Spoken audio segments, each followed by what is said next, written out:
Okay, before we get started, if you would please silence your phones if you haven't already. Thank you. Good morning. I'm Harris County Sheriff Ed Gonzalez, and thank you for joining us today as we bring forward a very important public safety message for our community. We're here today because we need our community's help with putting an end to a suspected serial rapist reign of terror. I'm pleased to be joined today by Harris County District Attorney Sean Tier and the Special Crimes Bureau Chief Angela Welton. Their presence here today shows the case is an especially high priority for both of our agencies, but it also reinforces our shared commitment to make sure that we stand with survivors and that we do everything possible to bring forward offenders and hold them accountable for their actions.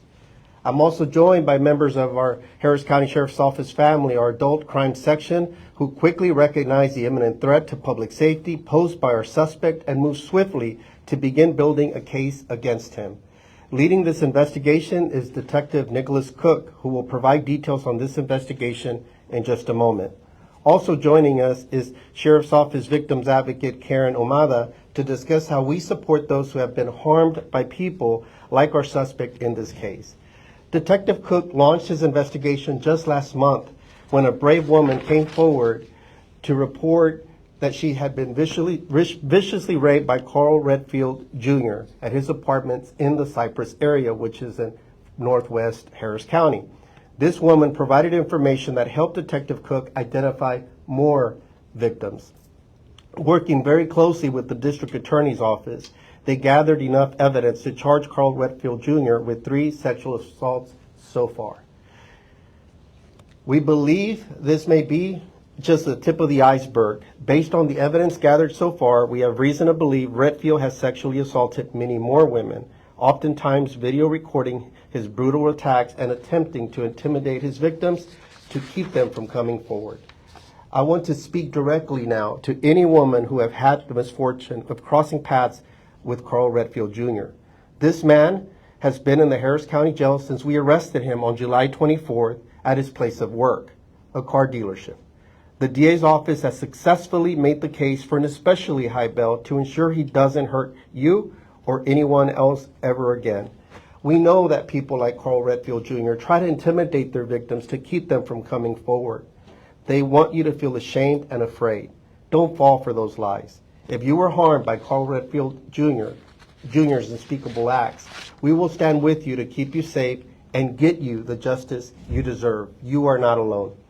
Help us gather all the evidence prosecutors need to put him away for good so that his reign of terror ends right here, right now.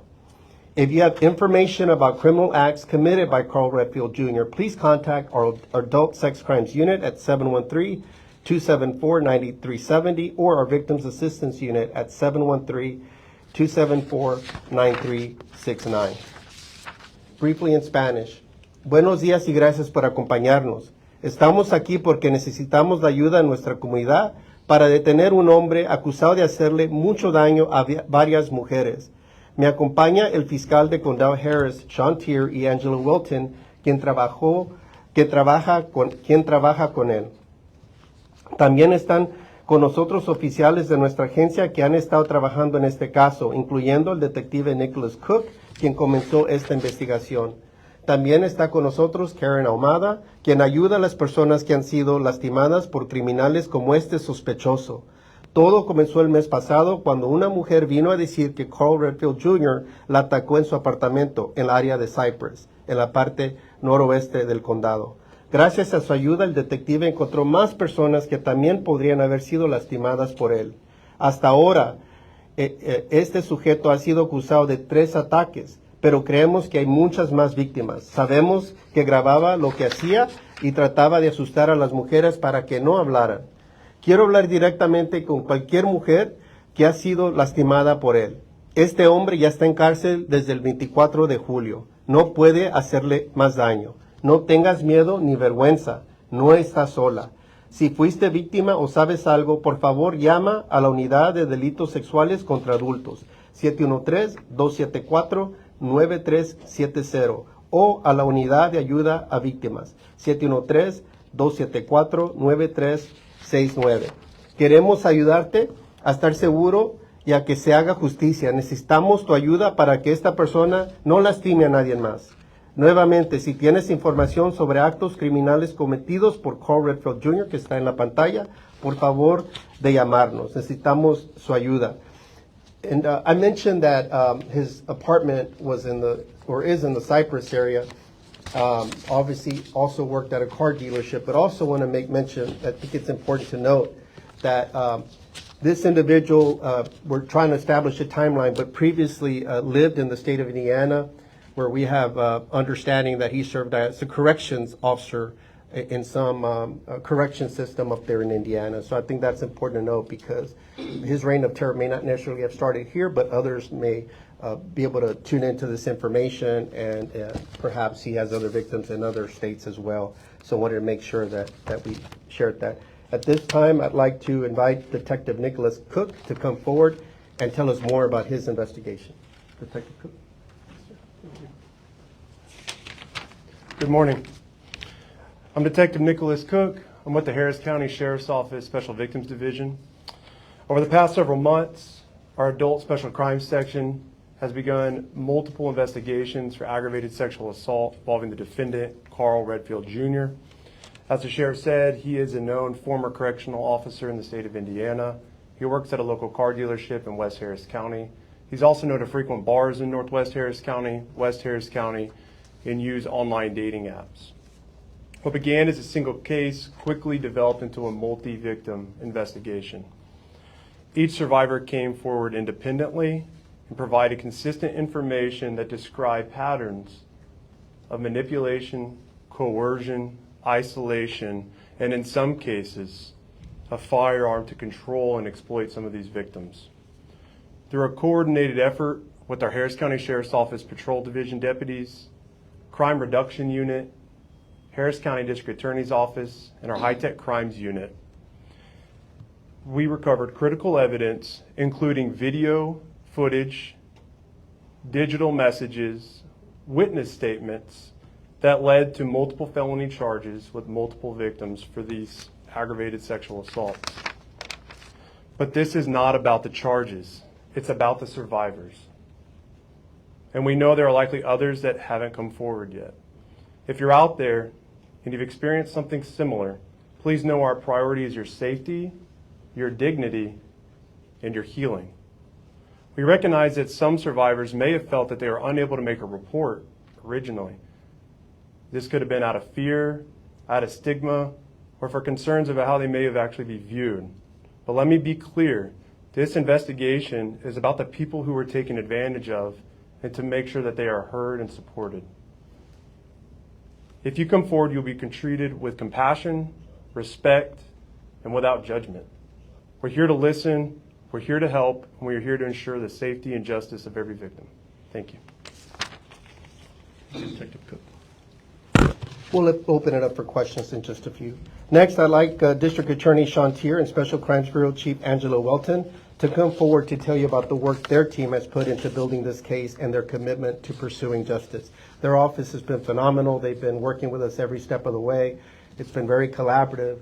And as Detective Cook just stated, this isn't about one particular case. This is for all survivors, that we stand with you.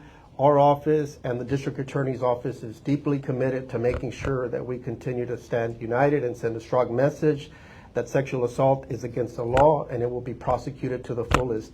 Law enforcement will do its job, and the District Attorney's Office is doing their part as well to make sure that we hold these individuals accountable. DA Tier? Thanks, Sheriff.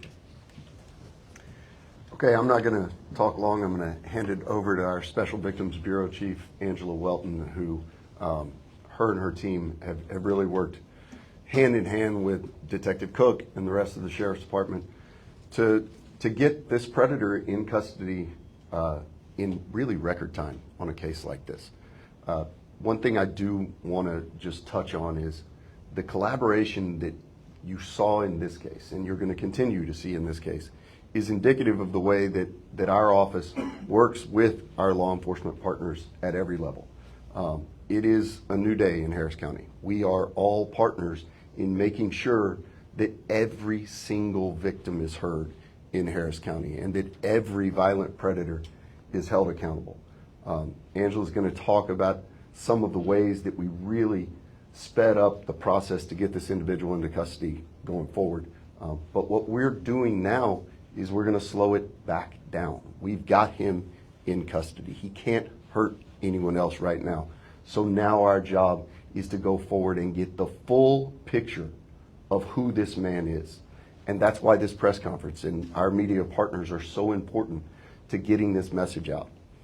It doesn't matter how you came into contact with this person, on what app or what bar or whatever way you came into contact with this defendant.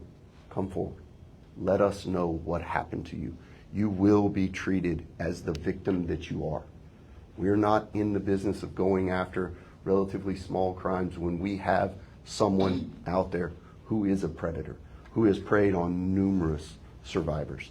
So please, we want to get the full picture before we eventually put this in front of a jury and ask for the punishment that's so richly deserved in this case. And with that, I want to hand it over to Angela to kind of fill you guys in.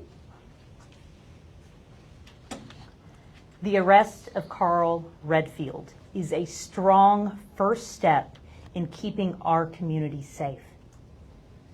Detective Cook heard the plea from this complainant and took it seriously.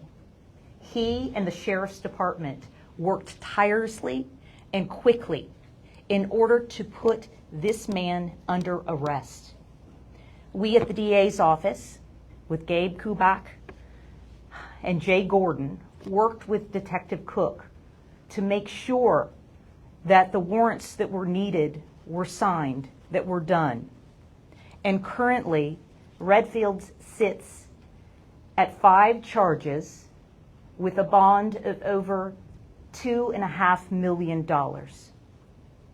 We are now asking for you, the community, to come forward with any information you know about Carl Redfield so that we can build a strong case and seek justice for the women in our community, for the people in our community, to be safe as we walk the streets and we live our lives.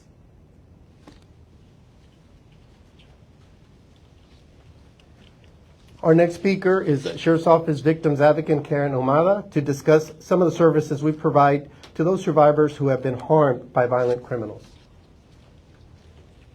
Good morning. My name is Karen Almada, and I am an advocate with the Harris County Sheriff's Office. Our unit just wants everybody to know that any victim of sexual assault, please know that you're not alone, that we see you, we hear you, we believe you, and we're here to help. We understand how difficult it is to come forward, but we're here for you. At the Harris County Sheriff's Office, your safety and healing is our priority, so we want to take care of you. Thank you. Thank you.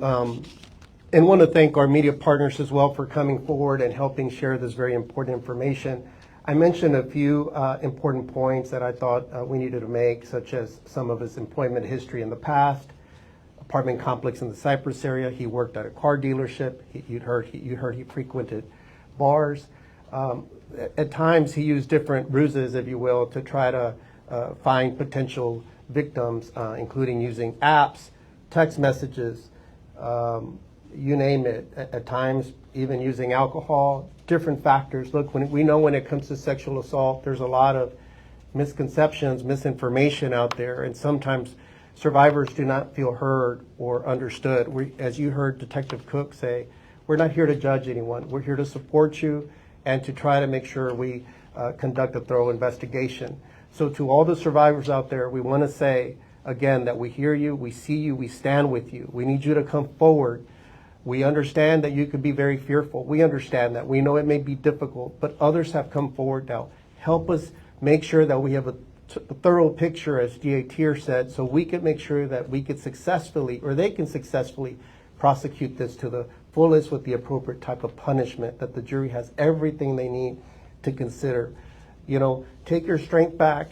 It's a time to come forward. You could reach out to our Adult Sex Crimes Unit. You could reach out to Crime Stoppers, where you could always report things anonymously at 713-222-TIPS.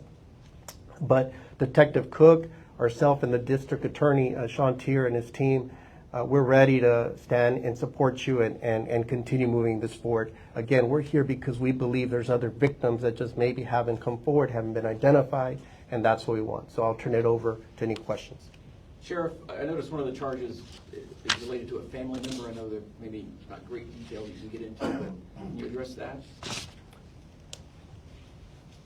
So family law or family member can mean many things. It can mean a dating relationship. It can mean one date. So in this circumstance, it doesn't necessarily mean a wife, a daughter, something like this. It is more likely a dating type of relationship, but that level is held to a high level. Make sense? Yes. Okay. Can you mention one of those 5 charges he's facing? Yes.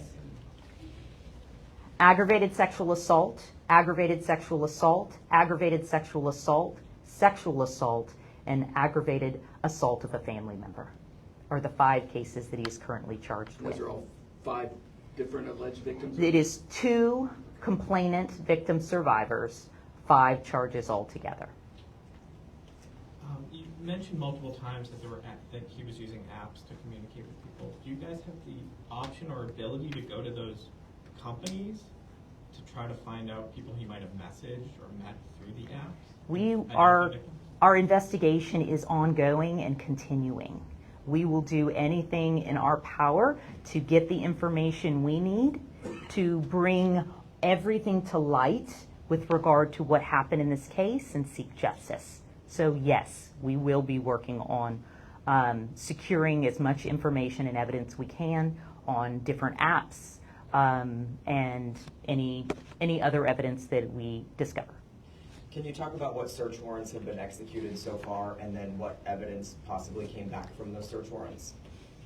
Yes, sir. As of now, 2 search warrants have been executed. One was a residential search warrant for the defendant's residence that was executed. The second search warrant was for a DNA buccal swab to compare to any DNA information we might have. There was one alleged victim that I've talked with who's scared, frankly, to come forward because of the way that they met and the understanding that maybe there would have been some money involved. Also, she has children. Can you talk about what you found so far in terms of some of the victims here and, you know, if they do have that fear, especially, you know, she doesn't want to have her kids taken away. Right. Good question. I would say that's a very good question, and I think a lot of people might feel that way. What I will say is this. With obvious privacy concerns for active cases and other victims, and including the one you mentioned, and whoever else is out there, as the sheriff mentioned, our concern is the survivors, and we're not here to go out of our way to cross-prosecute anybody or remove children. We are here to be your voice and for justice. So if there's somebody out there that is a victim of this, have no concern that we are trying to infiltrate your life, expose your past, or anything of that nature. We are here to ensure justice as much as they're willing to cooperate with us. So, good question, but our objective is not that. In terms of the videos that you guys have recovered, how many? A lot. We haven't even been able to go through all of them. We're processing them. I'm honestly not sure of the number, but I will say it's overwhelming. Were they being posted online, or were they private videos? Not that we're aware of. That part of the investigation is still active. Are we talking about hours and hours of sexual assault on video? Potentially, but not verified. We still have to go through the investigation and review everything. The video part of this case is very preliminary. And where did the majority of these sexual assaults actually happen? As of now, we have information in multiple locations. So right now we're trying to verify through the investigation the exact locations. Obviously, the ones that have been charged were in Harris County, all in the northwest or west end, but we still have other cases that we haven't filed on that are in various locations. Given that I think a firearm is alleged to have been used in at least one of these cases, Yes, you know, sir. that can open up avenues to federal charges. Have you all been in contact with the FBI or DOJ? Not at this point, but that is a part of the current investigation, so that's a part of the bigger scale. That's a good question, yes, sir. So wait, when you say other locations, like, did he own these locations, rent them? Like, are other people involved? That part is still under investigation. We haven't been able to clarify the exact details of some of the different locations. Do you know what his criminal background has he ever been convicted in the past? May I speak of that? Yeah. Yes, he has been convicted in the state of Indiana, where the sheriff had mentioned, and I mentioned that he was a former correctional officer for trafficking in narcotics inside a correctional facility. He also has a conviction here in Harris County for domestic violence. How long has he lived in the Houston area? How far back are we talking about? We're still verifying actual records as opposed to public records and getting, you know, leases and deeds, but it's at least 2 years.